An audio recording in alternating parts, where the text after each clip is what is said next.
One thing that occurred to me as you were talking, maybe he's better off playing indoors. Maybe that suits him well. Not that it's going to matter in Chicago, although they're thinking about that new stadium. It may not be built anytime soon, and it would be covered.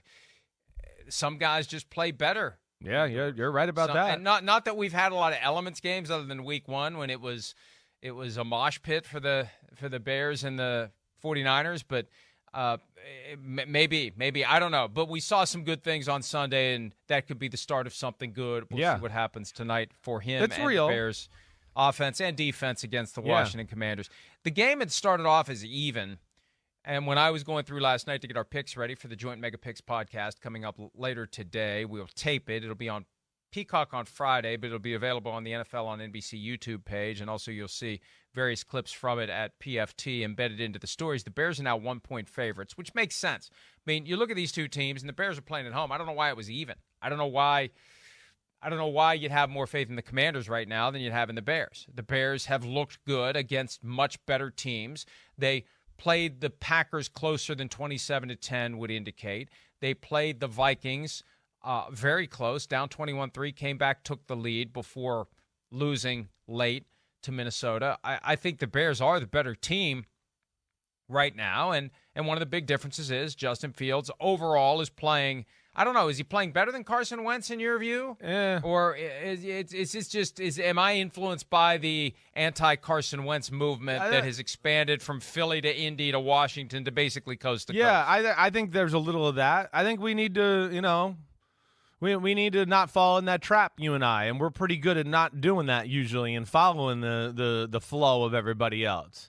Because I think, if you look at it a little bit, right, first, and they've played some good teams too. They beat the Jaguars. They had to play the Eagles. They played the Cowboys. I mean, we're talking about the Cowboys and the Eagles as the, two of the 4 best teams in the sport. Tennessee Titans, we know, were solid. The Lions, they went up there in Detroit and got caught off guard, and they moved the ball on that Washington defense. But I can't say that Justin Fields is playing better than Carson Wentz. I mean, first off, here's the biggest thing with Washington. Wentz makes, when you break him down and watch his games, I mean, he makes a number of big-time, high-level throws. And then, then on top of that, his offensive line, Mike, it's close to Daniel Jones of the New York Giants the last few years. It's in the conversation for the worst offensive line in football. And I'm not sugarcoating that or anything.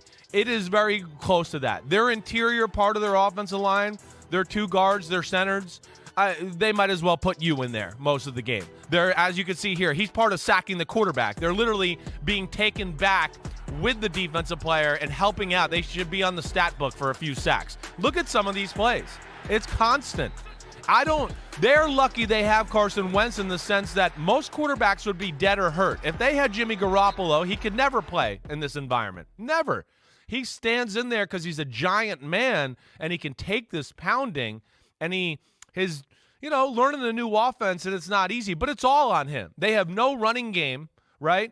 Which we see teams that have no running game. Pittsburgh's got no running game, right? But at least they can protect the quarterback. There are no running game, and they can't protect the quarterback. It's a double whammy, and that's where I feel for Carson Wentz a little bit, and he needs some help from that standpoint. Here's Carson Wentz talking about the issues with the Commanders' offensive line. There's always a million reasons, and you can make excuses. And for us, there's none. We got to execute. We got to deliver, and I got to do better, making sure everybody's on the same page with the communication and stuff. And it's a bummer. They've definitely cost us in some big moments, but I look forward to getting those things corrected, and hopefully we're not talking about them the rest of the year. I feel super confident in those guys. They've done a great job, not just physically, but mentally being locked in, ready to go, knowing the calls, all of those things. I do know it can be tough when you're playing next to somebody and they go out and then you're trying to work together, and bullets are happening fast, bullets are flying, and I know it's tough on those guys, but at the same time for me, and really everybody else on the offense, we have a ton of confidence, because as they go, we go, and we have a ton of confidence in their ability to protect, but also to move the line of scrimmage and change the line of scrimmage in the run game, and I think we're going to keep getting better in that area. Yeah, look. What's he Chris, supposed it's a to point say? You've made. Yeah. Right. It's a point you've made, though, about offensive line play generally. Yeah. That the defensive lines are just too good at this point, and the best teams have 6 or 7 guys that they rotate in, right? And it just overwhelms an offensive line. Yep. And it's still early in the season. That 5-man unit has to play together. The defense can just create havoc, just bust through whatever opening it can find. The 5 who are trying to block need to work in harmony to ensure that everyone's picked up. And then you have blitzers that come. You have to rely upon the backs to help out, too. Certain guys get a free release. Sometimes you make the deliberate decision on the fly. I got 2 guys. Which one am I going to block? Which one am I going to let run past me? And sometimes it works and sometimes it doesn't work. But a lot of teams have offensive line issues. Quarterbacks have to find a way to work around that, but it hasn't helped Carson Wentz become the best version of himself. And this is one of the realities of this plug-and-play quarterback reality we've seen in the NFL in recent years. Sometimes you take a guy from a team, an established player, and you drop him into a new situation, and it works. And sometimes it doesn't. Right. And one of the reasons it takes time is because it's a new quarterback. Yeah. However many new offensive linemen you have, it's a new quarterback. It's a new personality back there. It's a new way of the clock in your brain as an offensive lineman. You have to adjust how much time you have before that guy can make a decision. And is he going to run? Is he going to move laterally? Is he going to go vertically? What do I do? When do I go down the field? When's the ball out? It's a completely different experience for those guys as well. And 100%, it is. And they're in a little bit of a learning process here. I know that. I get that.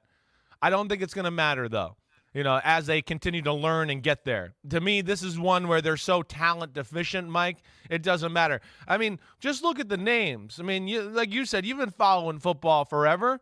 It's a bunch of guys that have been cast-offs and played on multiple teams, right? And then they're all kind of late in their career. Charles Leno, Cornelius Lucas, Trey Turner, who got replaced by Sadiq Charles, who was on ice skates last week and back in Carson Wentz's lap more times than not. Nick Martin, Andrew Norwell. These are all guys that are, for the most part, other than Charles, towards the end of their careers or on their 3rd team, maybe their 4th team on some of these. There's a reason for that. There is.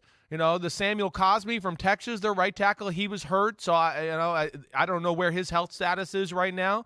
But it's one where, Mike, your points are all real. I don't see it turning around. And I like the offense. I think Scott Turner's pretty creative with some of the stuff he does in the passing game. But I think they're really stuck in a spot where, they can't run it all. And there's a lot of plays where you go, whoa, he got the ball, and he's got to play duck it and chuck it almost instantly and take a big hit.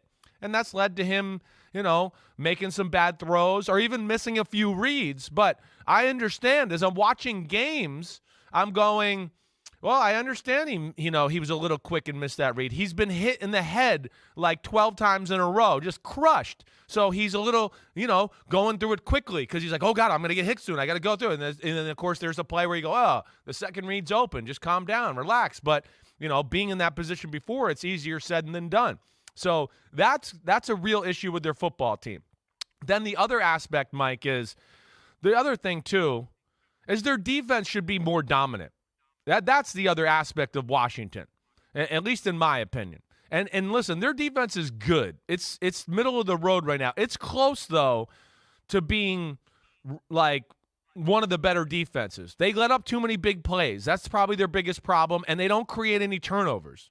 And for a team that's got, legitimately 4 first-rounders starting right now, and we'll have 5 when Chase Young is there, just in their front 7, they're going to have 5 first-rounders there. Yeah, they do not dominate the game enough for as we talk about, where's your money? Where's your assets? Is that part of your team, performing to the price of the assets or the amount they're being paid and all that? And that would be one area that I'd look at and go, no, it's underperforming a little bit.